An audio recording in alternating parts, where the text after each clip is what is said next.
Welcome to Construction Champions Podcast, where we are burning the house down and rebuilding it twice a week.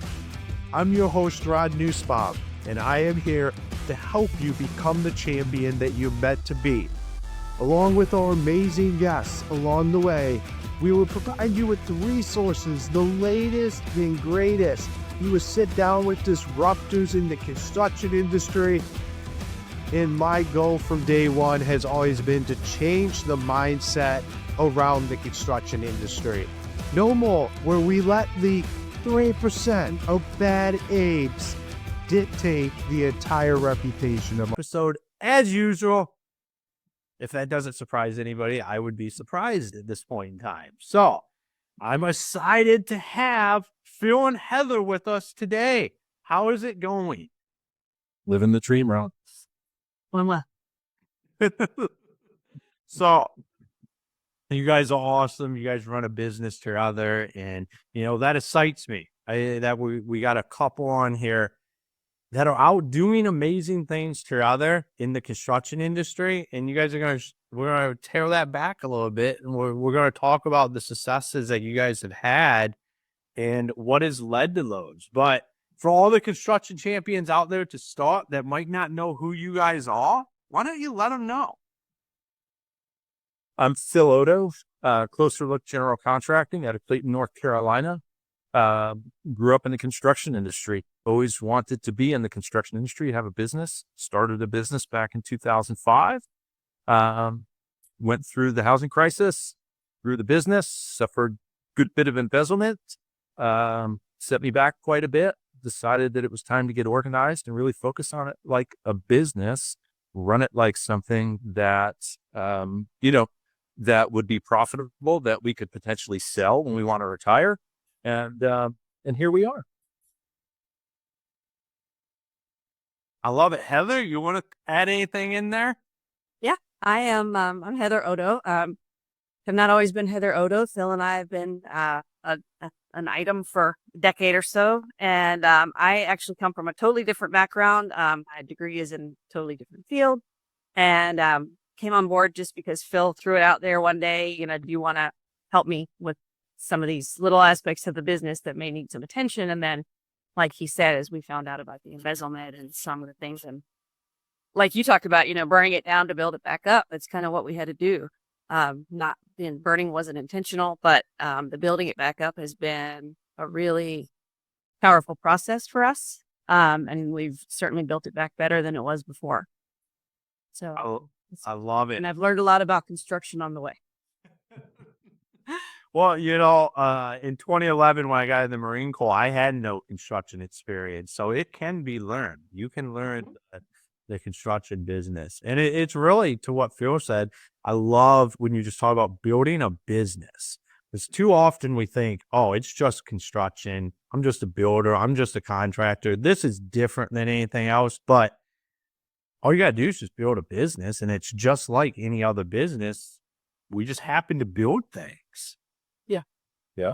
So we're going to jump right in, ask the $1 million question. And that is, what makes a construction champion? Is communication chaos holding your construction business back? Emails, texts, and generic tools weren't built for your business. BuilderComms delivers a platform built for construction. Fully branded, custom workflows, and seamless integration, all designed to fix communication for good. From our free forever plan to your own custom solution, we make construction software not suck. Ready to transform your business? Book your free strategy call today. Ron, I think it's the willingness to adapt to the ever-changing environment that we have in our business. Figuring out what we do to add value, to change, to enrich the overall experiences that we derive and develop for our clients, for our team members, for our family, for ourselves, for our real future. I used to look at things from a perspective where, hey, I got a degree in construction management. I've worked on big, $100 million projects, built big things, and I got a great network. And there was a time where I thought that was enough, where you could just coast. It was on cruise control. But I think it's the desire. I mean, it's to have the willingness to always learn, to develop, to grow, to better yourself. I think that's it, is to just continue to grow, find things to learn, change things up, expand yourself. I think that really develops a construction champion. Mhm.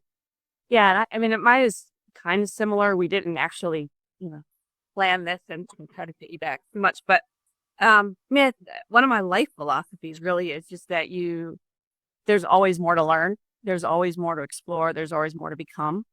And I had this belief as a kid that you sort of go through this process of you go through school and get out of school, you meet a couple of milestones, getting married, having kids, and then that's it for the rest of your life. And that sounds, it's like a juvenile perspective. It was because I was a kid. But, what I'm learning as, somebody who's approaching 50 now is that there's always stuff to learn. There's always new things to take on, new challenges. And, as long as you're still living, you can do those things. I don't want to misquote, so I have my little paper right here. But one of my very favorite quotes is Maya Angelou. She said, "Do the best you can until you know better. And then when you know better, do better." And that's always resonated with me because, then it very much applies to what we're doing here in the business is that, we're learning things that people who have big successful businesses probably already knew, but we didn't know what questions to ask. We didn't know, this is embarrassing to admit, but we didn't even realize until sadly pretty recently that there's a conceptual and a mathematical difference between markup and margin. We thought, well, if you mark it up enough, it's got to cover your overhead and you even have a little bit left over. And it, somehow the math didn't work out at the end of the year where we had any money left. So, those little things that, like Phill said, you may have a ton of construction experience, a degree in it. You may have, a great network, all these things. But if you don't know, or if you're not willing to listen, to what other people are putting out there, and explore some of these concepts, even if they seem a little bit off the wall, you're not going to grow. You're going to stagnate. And I think that's the key. You have to be willing to learn. Always. I love it. That's how, and I love that you guys didn't have a conversation prior, but here we are talking about the same thing. And that's just learning and adapting to the situation and continuing to grow. And, this is a subject that comes up and you guys are firsthand, you guys are out there. How did you develop that mindset, or where did that come from? How can guys learn to learn? You have to have the willingness to develop, to enhance your skills. I mean, it's, I think people have to apply pressure. There's got to be pressure that's applied. Either you have to fail somewhere. So we have the term fail forward. You have to have the willingness, the desire to succeed. And, for me, I was in the face of the adversities that come through embezzlement. And I had a buddy of mine that I was going through, catching him up, all of the things that I was going through at the time. And you can see behind me, there's pictures of mountains. So I had a lot of books that were about mountaineering. I had a lot of things on my Audible and stuff like that, physical books. And he said, "Hey, dude, I see a lot of books here in mountaineering. I don't see one business book." Holy cow, that changed my way of thinking entirely, to the fact that, or to the degree that, they're business books, they're podcasts. I mean, I listen to your podcast regularly because the nuggets that you pick up along the way, they turn into big things. You have little incremental successes. And as we develop little successes, the quest, the desire to learn, it increases. It takes time. You're not going to do it overnight, but you're going to pick up these nuggets along the way. And, for me anyway, I think that's it. You have to have the willingness to succeed. And, I don't want to say it at all costs, because you have to have balance. You got to spend time with your family. You have to develop your relationships with your children, your wife, your parents, people that are important to you. But I think there's a balance in all of it. You just have to have that desire to succeed, to expand yourself, to enrich your life and the lives of those around you. Yeah. And you have to be, have the humility to admit that you don't know everything. And again, just because you know a lot about building things, construction, whatever it may be, doesn't mean that, that you necessarily know everything there is to know about working with your team, dealing with how to motivate your team, how to deal with conflict with your team or, with clients, stuff like that. We just maybe flying blind with some of that stuff and to be able to say, hey, I need to grow in this area. What do you recommend? And like Phill said, listening to podcasts, reading books, taking the suggestions of those podcasts and books for other books. And then you just, it's just this, you get all this forward momentum where you're just gathering information. And, you can take what you like and leave the rest. You don't have to adopt every single strategy that somebody throws out there. Not everything works for every person. But that open-mindedness, and like you said, the willingness is fundamental, I think. Yeah. And then, once you start to learn and you see these incremental successes, coaching is something that I used to look at like, oh man, that's BS. What's this guy going to tell me? And, now we're advocates for it. We have discussions on a regular to evaluate where we're at, where we want to go, and, who we're going to work with, what directions. We've got some opportunities to work with coaches that deal with culture, coaches that deal with financial aspects of things. We're currently members of Remodelers Advantage. And, we do the peer coaching with them where we meet with our peer group twice a year. So it's all in that process, that thought that, we're going to learn how to create the culture, how to create the processes, how to create our future and provide great experiences for our customers. Mm-hmm. I love it. That when you talk about, for one, I think everybody should find a coach, a mentor, something like. Not everybody's for everybody, but you need to find who's for you. It's one of the reasons I bring so many of them on here, is because I feel like people should be exposed to that, and you're going to figure out who you relate with, who it's the best for you to work with. But to Heather's point about the books and just picking up that golden nugget, I look at that all the time because I'm a continuous learner. I'm always reading. And most books are all like the same stuff, but it's really figuring out how do you get that to work for you, because we're all different into different systems. And like, just because it worked for one person doesn't mean it's going to work for you, but you can take this part of this and this part of that, put it to your other, and start creating that recipe that leads to that success for you guys. Yeah. Absolutely. I can't help but notice that one of our foundational books is sitting there on your shelf behind you. That traction book was the first one that the friend of his that he was referring to that said, why don't you have any business books? That was the first one he recommended. Mm-hmm. And we went through that thing with a fine-tooth comb because we started reading it and thought, oh my God, this stuff actually pertains to what we're dealing with. And, we did printed out the little handouts and did the little charts and whatnot. And, and from there, that really kind of cracked that nut so that we started to realize, oh, geez, there's a whole wealth of information out here and we should probably explore some of it.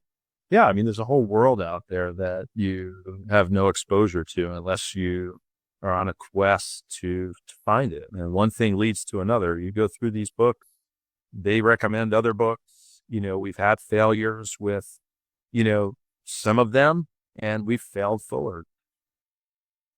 Yeah, so I have Traction up there. It's the only business book. You could say the other two a bit. I say it all corresponds.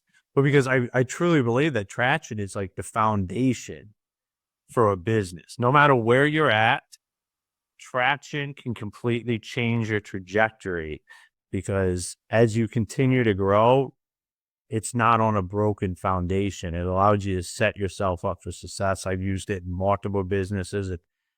it's one of the top books I refer. Well, with the top three, like right there. Those are the three books. I say the 10 edge rules for your mind, to expand your mind for belief of exactly what you can accomplish. 75 hard, everybody should do, because it puts you in the mental place to be able to go to accomplish the 10x. Like, you have to mentally be able to get there. And then traction's that foundation that without that, you can't get to build the house on top of that. So, Yeah, without a doubt. I mean, mindset, I think mindset is foundational to success. I mean, those are some of the fundamentals. Is 75 hard is about discipline. And, if you've got the discipline to get up in the morning and do these things over and over and over and over again, then, in the right order, in the right sequence, then you're going to eventually develop the success. I mean, it's, it's really what it boils down to, is the mindset. You asked me a few minutes ago, what is it that encourages people to learn? It's the mindset. yeah. I think it's also, I'm sorry to interrupt you, that one of the things when you said that what encourages people to learn, I think, is sort of having permission and freedom to realize that it's okay not to know everything. It's really easy to shut down and not be open to learning whenever you are afraid you're going to feel like a dumbass because, you have to ask questions. But as Phill knows, I ask questions till I am blue in the face because I want to know. And that's the only way that you move forward. So yeah, giving people that freedom and saying, hey, it's okay to not know. What do you need? How can I help?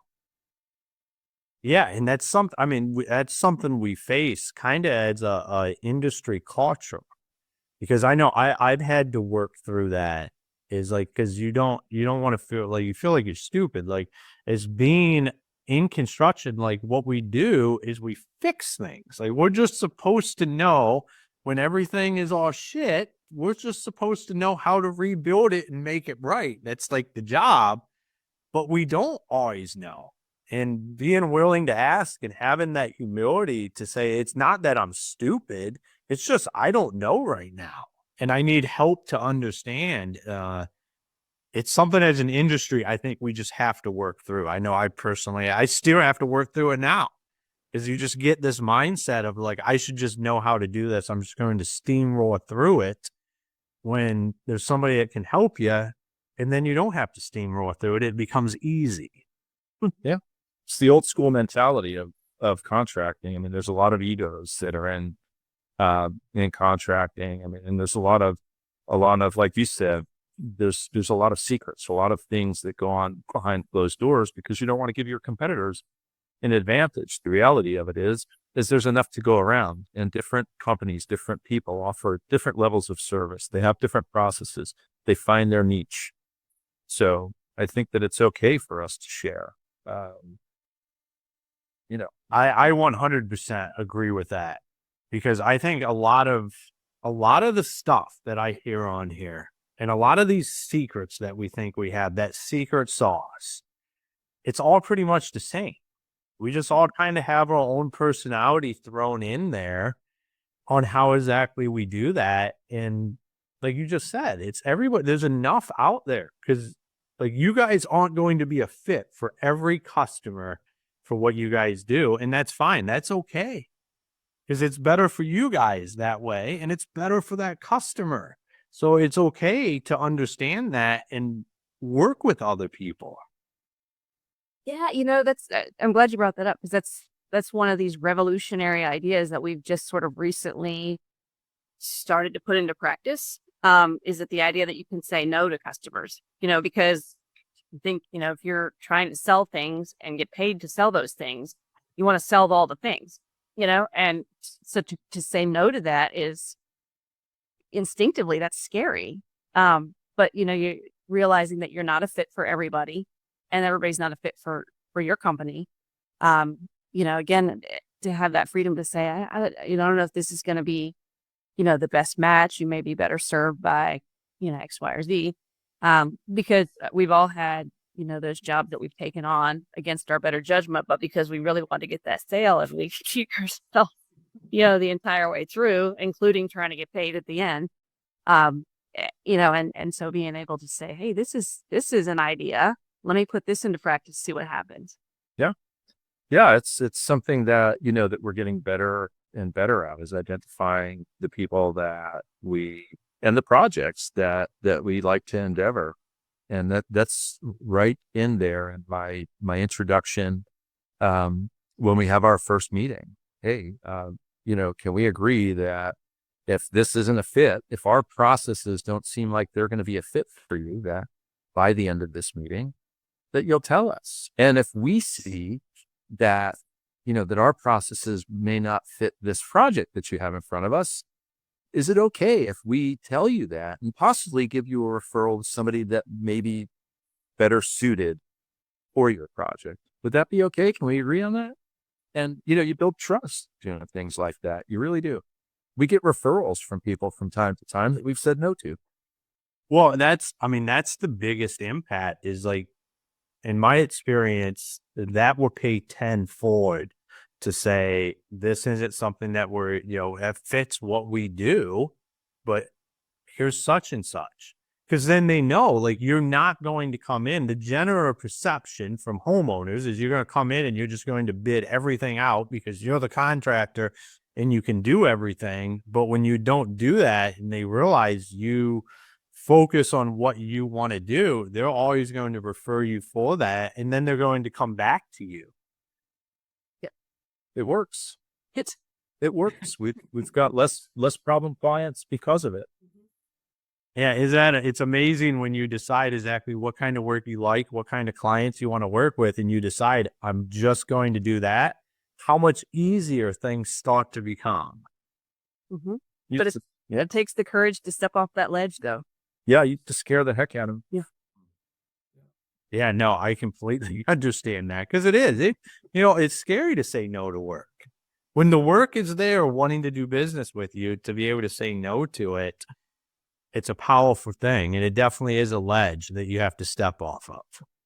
Yeah, without a doubt. So, Phill and Heather, it has been absolutely amazing talking today. Your guys' story is inspirational. I can't even say that word, but it inspires people to get to where you guys are at and continue to grow. And so, for all the construction champions out there, if they wanted to connect with you, watch what you guys are doing, check out your website, any of that kind of stuff, where's the best places for them to do that?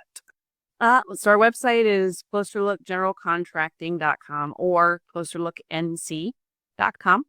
Both go to the same place. So we've got a Facebook page, Closer Look General Contracting. We've got an Instagram.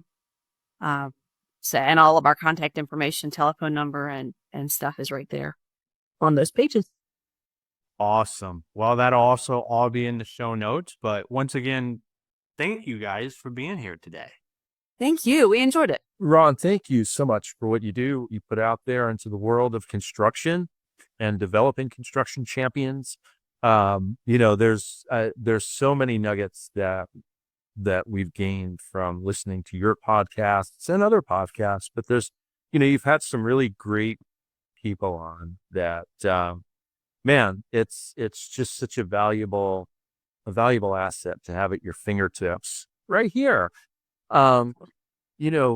When you're mowing the lawn or doing anything else. So thank you so much for having us on, and thank you for what you're putting out there every day. And if there's anything that we can do to help you, please let us know. Absolutely. I appreciate that. And now you guys are on the roster right there with everybody that has been on the show. It's a community there. So you guys are all now, you're part of the Construction Champions family here. So I'm thank you for saying that. It's truly like, this excites me. We're rocking and rolling. We're putting out great content. Like, it's not me. I'm not the great content, but like, it's like, you guys come on here and share your stories and nuggets that just allow people to go out and understand that, hey, we're all in this together.